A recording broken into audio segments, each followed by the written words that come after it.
Kamal Haasan bumper offer కొట్టారు. ఆయనకు రాజ్యసభ సీటును ఖరారు చేస్తూ డీఎంకే ఎంఎన్ఎం ఉత్తర్వులను జారీ చేసింది.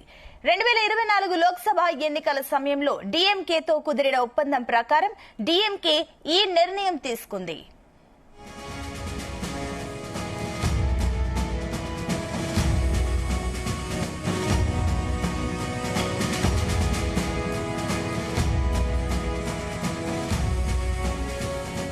రాజ్యసభలో ఖాళీగా ఉన్న 8 స్థానాలకు వచ్చే నెల 19వ తేదీన ఎన్నికలు జరగనున్నాయి.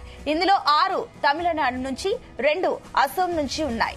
తమిళనాడులో ప్రస్తుత బలబలాలను పరిశీలిస్తే డీఎంకేకు 134 మంది ఎమ్మెల్యేలున్నారు.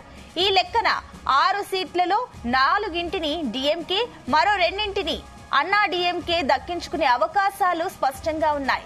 4 అభ్యర్థుల్ని డీఎంకే ఇవాళ ప్రకటించగా అందులో కమల్ హాసన్ కూడా ఉన్నారు.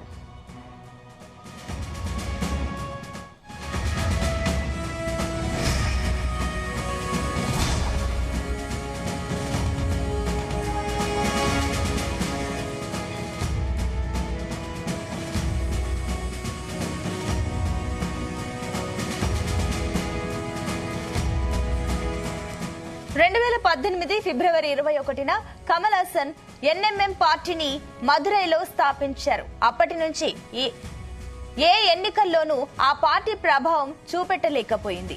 2019 సార్వత్రిక ఎన్నికల్లో ఆయన పార్టీ పోటీ చేసినప్పటికీ ఆశించిన ఫలితం సాధించలేకపోయింది. అయితే ఓట్ షేర్ మాత్రం 3.72% దక్కించుకుంది.